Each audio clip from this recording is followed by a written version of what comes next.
Middle east special report में आप सभी का खैर मकदम है। हजरात, जो पहली खबर है वो अमेरिका और इजराइल के लिए टेंशन है, क्योंकि अब सीधी तस्वीर देखिए, ईरान और बेलारूस मुलाकात कर चुके हैं।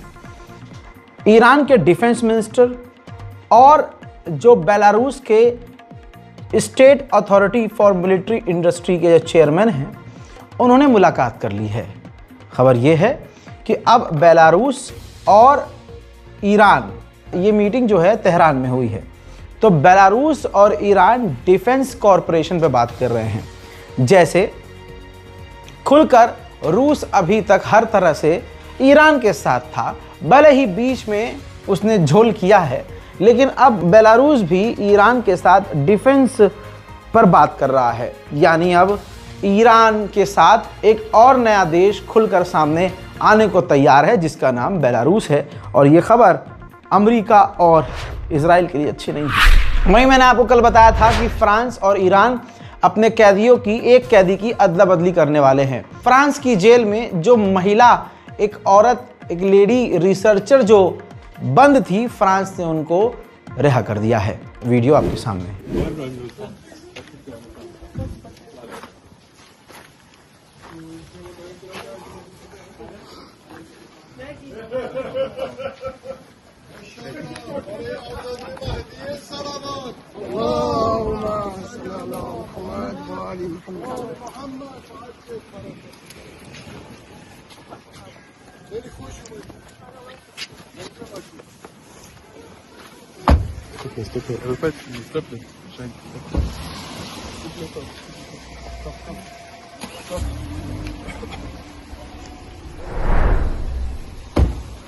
उधर एक बार फिर से IRGC और ईरान को बदनाम करने के लिए जो IAEA है, उसने फिर से जहर उगलना शुरू कर दिया है। ये तमाम चीज़ें फिर से शुरू हो रही हैं। जब IAEA ने ईरान पर जब हमला हुआ 12 डेज वॉर में, तो इसी IAEA के चीफ ने जहरीले बयान दिए थे, जिसका फ़ायदा इजराइल अमेरिका ने उठाया था। उस वक्त भी IAEA ने कहा था कि ईरान परमाणु बनाने वाला है। ऐसे कई बयान दिए जिसका फ़ायदा नेतन्याहू ने उठा लिया। अब एक बार फिर से IAEA सेम पटरी पर आ गया है। IAEA ने फिर से कहा है कि ईरान के पास 400 किलोग्राम यूरेनियम है, जिसमें वो 60% प्योर है। यानी सीधी सीधी बात ये बताई IAEA ने कि ईरान इतना ताकतवर है, कैपेबल है कि वो 8 से 9 परमाणु बम बना सकता है। लेकिन लगाकर उसने आगे बात ही बदल दी। कहा कि लेकिन ऐसा कोई सबूत नहीं है जिससे ये पता चल रहा हो कि ईरान परमाणु बनाना चाहता है। तो IAEA फिर से ईरान को मुसीबत में डालने की कोशिश कर रहा है। हालांकि ईरान को इन बयानों से कोई फर्क नहीं पड़ता और इतना क्लियर तो हो ही गया है कि ईरान के पास परमाणु बनाने की ताकत है। ईरान के ब्रिगेडियर जनरल ने भी अब कंफर्म कर दिया है कि अगर कोई हम पर हमला करने की, हमारे साथ गुस्ताखी करने की गलती करता है तो मुंह तोड़ जवाब पहले से ज़्यादा देंगे। हमारा जो नुकसान हुआ था, जो डैमेज हुआ था, हमने उसको ठीक कर लिया है और अपग्रेड कर दिया है। वहीं एक टाइटल पर आपने थंबनेल पर देखा होगा कि एक लाइन ईरान के लिए है और अगली लाइन में हमने पीले फॉन्ट में लिखा हुआ है हिंदी में कि ट्रंप नेतन्याहू से चिढ़ा। आइए इस पे आते हैं। अमेरिकी ऑफिशियल ने, पता तो है ही क्या चल रहा है, अब अमेरिकी ऑफिशियल ने धमकी दी है, बाकायदा ये देखिए अपशब्द इस्तेमाल किए गए हैं और वो अखबार में भी ऐसे ही छपे हैं। अमेरिकी ऑफिशियल ने कहा है कि अगर नेतन्याहू ने डोनाल्ड ट्रंप की डील जो हमास से उन्होंने करी है, अगर ख़राब की, तो डोनाल्ड ट्रंप नेतन्याहू को ख़राब कर देंगे। तो ये कितनी ख़तरनाक लैंग्वेज है। और इससे ये क्लियर होता है कि ऑन कैमरा नेतन्याहू की जो ट्रंप तारीफ़ करता है और ट्रंप जो नेतन्याहू की तारीफ, यानी दोनों जो एक दूसरे की तारीफ़ करते हैं, वो फर्जी है। दोनों के बीच खतरनाक टकराव हमेशा से रहते हैं। उधर डोनाल्ड ट्रंप ने सफाई दी और कहा कि ईरान बुली था, ईरान को हमने अच्छा सबक सिखाया, ईरान पर हमने ख़तरनाक हमले किए जो कामयाब हुए, हमारा एक भी फाइटर जेट नहीं गिरा और ईरान आज हालत ऐसी है कि वो ज़िंदा रहने के लिए लड़ रहा है। आप मेरी बात मानिए, ईरान बुरी तरह से हार गया है। ट्रंप ने आगे ये भी कहा कि आज कोई किसी को धमकी नहीं दे रहा है, सब नॉर्मलाइजेशन के लिए, शांति के लिए तैयार हैं, क्योंकि ईरान कल खतरा था और आज वो खतरा नहीं है। डोनाल्ड ट्रंप इतना मतलबी आदमी है कि सिर्फ अपने आप को चमकाने के लिए जितने अमेरिका के पुराने राष्ट्रपति रहे हैं उनको भी नहीं छोड़ता। दोस्तों, डोनाल्ड ट्रंप ने कहा कि एक दौर जॉर्ज बुश का था और मिडिल ईस्ट में दो ही ताकत थी, इराक और ईरान। दोनों आपस में लड़ रहे थे और वो सालों तक लड़ते, लेकिन जॉर्ज बुश इराक में घुसे, उस पूरे इलाके को डिस्टेबलाइज कर दिया, इराक कमज़ोर हो गया और अब इलाके में सिर्फ एक बुली बचा है। अब आप इसी बयान में जो मैं आपको खबर बता रहा हूं, वहीं आप डोनाल्ड ट्रंप का फ़र्क देखिए।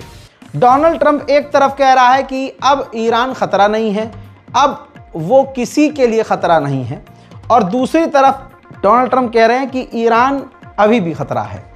तो यह आदमी खुद ही पागल हो चुका है।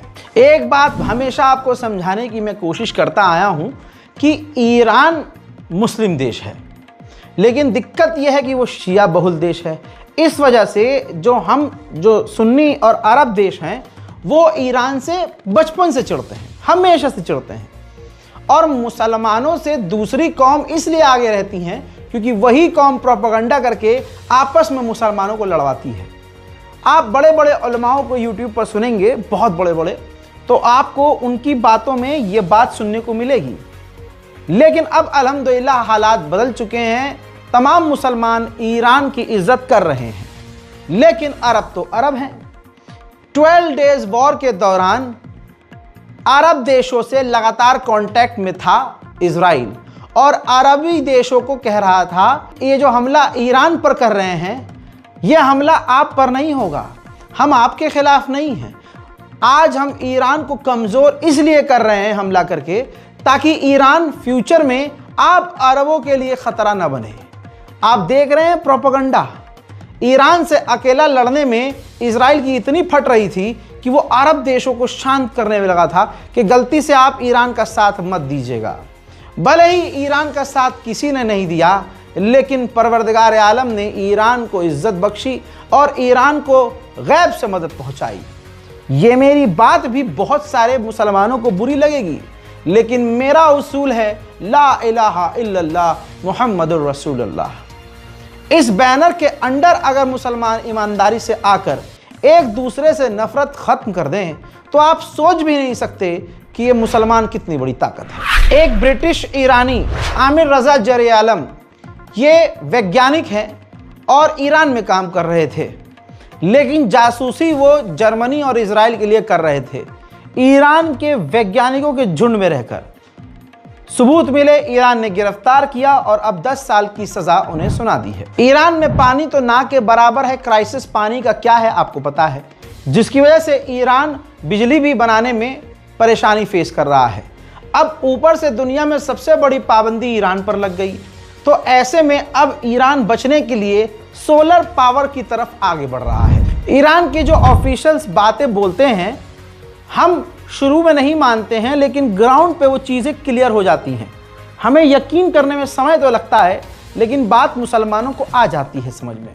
अब जैसे ईरान के ऑफिशियल ने कहा है कि हमने इजराइल पर हमला जब किया तो उसके बाद से इजराइल के 25% इंटरसेप्टर्स ख़त्म हो चुके हैं। इंटरसेप्टर बोलते हैं ऐसे रॉकेट सिस्टम को जो दुश्मन की आने वाली मिसाइलों को जाकर टक्कर मारते हैं और हवा में रोक देते हैं। तो ईरान ने कहा कि हमने इजराइल के 25% इंटरसेप्टर्स को ख़त्म कर दिया, जिसे दोबारा से इजराइल को भरने में 1 से 1.5 साल लगेगा। यही वजह है कि इजराइल ने सीज फायर कर लिया था ईरान से। ईरान के ऑफिशियल ने यह भी दावा किया कि डोनाल्ड ट्रंप अरब देशों को सिर्फ पैसे की नज़र से देखता है कि ये सब कमाई का जरिया है और ये पैसा है, क्योंकि डोनाल्ड ट्रंप एक बिजनेसमैन है। ये बात तो अब आम मुसलमान भी समझ रहा है। ईरान के ऑफिशियल ने आगे ऐसी बात बोल दी कि अब तमाम देश सर खुजा रहे हैं और आप भी सोचने में मजबूर होंगे। उन्होंने कहा कि वेस्टर्न देश ये दावा कर रहे हैं, अमेरिका, इजराइल ये दावा कर रहे हैं कि उन्होंने हमास को पूरी तरह से ख़त्म कर दिया। तो अगर आपने हमास को ख़त्म कर दिया तो फिर आप डील क्यों कर रहे हैं? पहली बात। और चलिए आप डील कर भी रहे हैं तो डील आप किससे कर रहे हैं? जिससे कर रहे हैं वो हमास ही तो है। ईरानियन ऑफिशियल ने यह भी क्लियर कर दिया कि वेस्टर्न देश हम पर दबाव बना रहे हैं कि आप अपनी मिसाइलों की रेंज 500 किलोमीटर के अंदर कर लें, लेकिन हमने उनको साफ इनकार कर दिया है कि मिसाइल ताकत पर तो हम बात भी नहीं करेंगे। अब यहां पर मैं अपनी पर्सनल बात कहना चाहूंगा, इजाजत हो तो। बहुत अच्छी बात। कल तक जिस ईरान को कमजोर बताने दिखाने की कोशिश की जाती थी, और चलिए मान लीजिए कि ईरान कमजोर है, तो पूरे वेस्टर्न देशों की फटी क्यों पड़ी है कि भैया अब अपनी मिसाइल की ताकत कम कर लो। तो आज पूरी दुनिया इनडायरेक्ट मान रही है कि ईरान की जो मिसाइल पावर है वो नक्शा खराब करने वाली है। ईरानियन ऑफिशियल ने आगे ये भी कहा कि डोनाल्ड ट्रंप दावा करते हैं कि वो शांति लाते हैं ताकत के दम पर, लेकिन वो झूठ बोलते हैं, क्योंकि अगर ताकत के दम पर शांति लाई जाती तो और अमेरिका में क्या ही फर्क रह गया। उन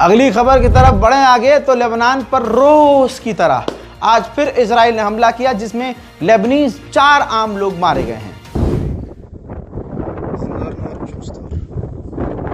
इमाम अली वजह लक अल्लाह अकबर या हुसैन या इमाम अली।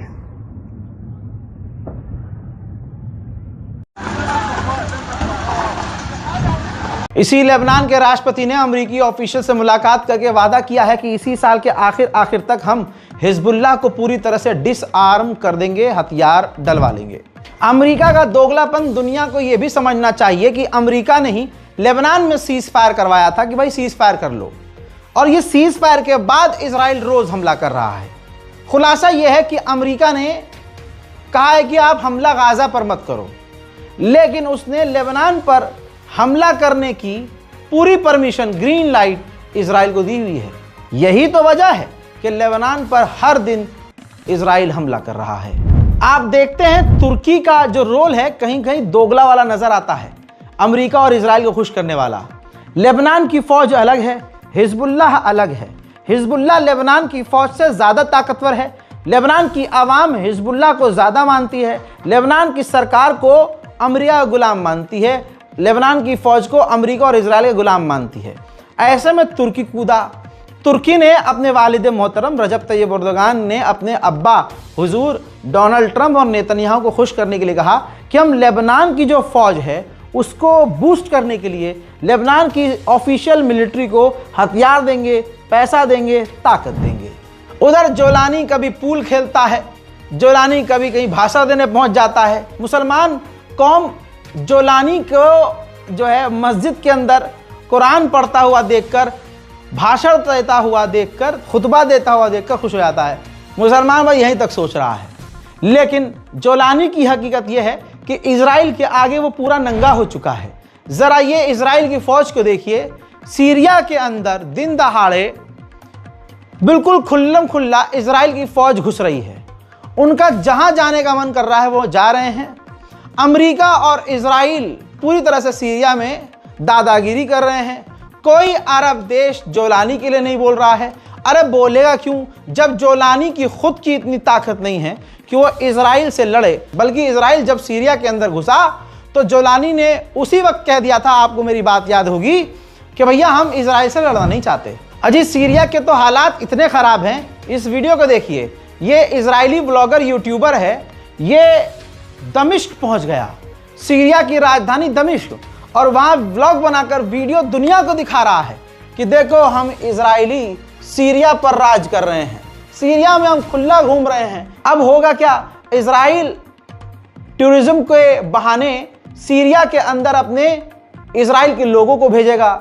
इजराइल के सेटलर्स वहां सीरिया के अंदर घुसकर जैसे वेस्ट बैंक में फिलिस्तीन में फिलिस्तीनियों पर हमला करते हैं, वैसे ही सीरिया के अंदर इजराइल के लोग हमला करना शुरू कर देंगे। उनके लिए सीरिया के लोगों पर हमला करना आसान इसलिए है क्योंकि एक बड़ा जत्था ऑलरेडी सीरिया के अंदर मौजूद है जो इजराइल और इजराइल को सपोर्ट करता है। हत्ता कि हमेशा से वो ये मांग कर रहे हैं सीरिया के अंदर स्वादा का इलाका, जहां वो यहूदियों से मोहब्बत करने वाली कौम द्रूज कम्युनिटी रहती है, तो सीरिया के अंदर जो इजराइल के टेररिस्ट जाएंगे स्वादा में रहेंगे। स्वादा के लोग जो द्रूज कम्युनिटी है वो इजराइलियों को पूजा वूजा करेगी, उनकी आरती उतारेगी। अरे साहब आइए आइए, आपका इंतजार था। तो सीरिया आगे तक के लिए बड़े खतरे में है। ये मैं बार बार समझा रहा हूं और आपको इस समझ में आ जानी चाहिए क्योंकि आने वाले वक्त में आप सीरिया की खबरें ज्यादा देखेंगे। वहीं फ्रांस ने बशर अल असद जो सीरिया के पूर्व राष्ट्रपति हैं उनके खिलाफ तीसरा अरेस्ट वारंट जारी कर दिया है। इधर डोनाल्ड ट्रंप और इजराइल की सरकार के बीच तकरार बढ़ रही है। जो वो कट्टरवादी नेता है बेंजीवीर इजराइल का, उसने चापलूसी की, मक्खन लगाकर नेतन्याहू के इस नेता ने ट्रंप को जलील किया। ट्रंप ये बर्दाश्त नहीं करेंगे। बेंजीवीर ने कहा कि डोनाल्ड ट्रंप एक अच्छे नेता हैं, हमें सपोर्ट करते हैं, लेकिन हम कहना ये चाहते हैं कि इजराइल एक आज़ाद देश है, हम जो मर्जी चाहे कर सकते हैं। यानी वेस्ट बैंक पर कब्जे पर चिढ़ा हुआ है ट्रंप और मना कर रहा है अमेरिका की मत करना। इस पर इजराइल के नेतन्याहू के जितने नेता हैं ट्रंप को इनडायरेक्ट वे में निशाना बना रहे हैं। ये तो गाजा की जो डील दिखाई जा रही है, ये डील कम सौदा ज्यादा है और गाजा की लगभग आधी जमीन पर कब्जा है। आपकी स्क्रीन पर एक मैप दिखा रहा हूं मैं। इस मैप के अंदर आप देखिए, आधा गाजा जो बीच का है, जो येलो लाइन के अंदर है, वो इजराइल की सेना से आजाद है, लेकिन ज्यादातर जो इलाका है, मान लीजिए जो 58% जो इलाका है वो इजराइल के कंट्रोल में है। तो आप जहां देख रहे हैं लाल लाल जो नुक्ते बने हुए आ रहे हैं, ये इजराइल के परमानेंट बेस हैं जो गाजा के अंदर इजराइल ने बनाए हैं। यानी इजराइल की फौज देखिए कितनी भारी मात्रा में गजा के अंदर परमानेंट अपने फौज तैनात करके राज कर रही है। वहीं दूसरी तरफ इजराइल ने अमेरिका को यह भी कह दिया कि UNRWA को हम गजा के अंदर काम करने नहीं देंगे। उधर नेतन्याहू की सरकार ने अमेरिका से शिकायत की है कि अभी भी हमास 10 से 12 यहूदियों की लाशों को लौटा सकता है, लेकिन वो जानबूझकर डिले कर रहा है ताकि सीज फायर की बातचीत सेकंड राउंड और लंबा हो जाए। इजराइल मना कर चुका है कि वीटो पावर इस्तेमाल कर दिया तुर्की के खिलाफ कि भाई तुर्की की फौज गजा में तैनात नहीं होगी। हैं तो अब कौन होगी तैनात? किसकी फौज? अजरबैजान की और इंडोनेशिया की। एक्सपर्ट ये कह रहे हैं कि अगर अजरबैजान की फौज गजा में तैनात होगी तो इसमें बड़ा फायदा इजराइल का है। यह बात हकीकत है क्योंकि अजरबैजान का पूरा झुकाव इजराइल की तरफ रहता है। तो ये उम्मीद ना कीजिएगा कि ये नाम का मुसलमान अजरबैजान गाजा में तैनात होगा तो गजा के हक के लिए काम करेगा। ना ना ना ना। वहीं इजराइल अभी भी गाजा के अंदर इंटरनेशनल जर्नलिस्ट को आने से रोक रहा है। यह बात इजराइल की कोर्ट में गई तो इजराइल की कोर्ट ने IDF को 30 दिन का और टाइम दिया है कि आप सोच लीजिए, अभी भी आपके पास 1 महीना है कि गजा के अंदर आपको पत्रकारों को आने देना है कि नहीं। सोचिए, गाजा के अंदर जो एड ग्रुप काम कर रहे हैं उन्होंने कहा है कि गाजा के अंदर जो माइंस हैं, जो मलबे हैं, जो गंदगी है, जो तबाही मची है, उसको पूरी तरह से साफ करने में 20 से 30 साल लगेंगे। अब जरा सोचिए, जिस बात को हम आपसे रोज कह रहे हैं कि UN ने कहा है कि सीज फायर के इस तमाशे के बावजूद गाजा के अंदर भुखमरी में कोई गिरावट नहीं आई है। अभी अपडेट ये मालूम हुआ कि फ्रांस भी गाजा के अंदर अपनी फौज भेजने को तैयार है। Middle east special detail report में फिलहाल के लिए इतना ही। इस बारकोड का इस्तेमाल कीजिए, अकाउंट डिटेल का इस्तेमाल कीजिए ताकि गाजा और फिलिस्तीन की मदद कुछ भी की जा सके। और अगर इससे बढ़कर कुछ करना चाहते हैं तो गाजा के लिए, फिलिस्तीन के लिए, पूरी दुनिया के लिए, लेबनान के मुसलमानों के लिए, फिलिस्तीन के मुसलमानों के लिए और सबसे मेन बात हिंदुस्तान के हालात के लिए, हिंदुस्तान के मुसलमानों के लिए भी दुआ कीजिए। मैं हूं रजा और आप देख रहे थे रजा ग्राफी मिडिल ईस्ट स्पेशल रिपोर्ट। जय हिंद।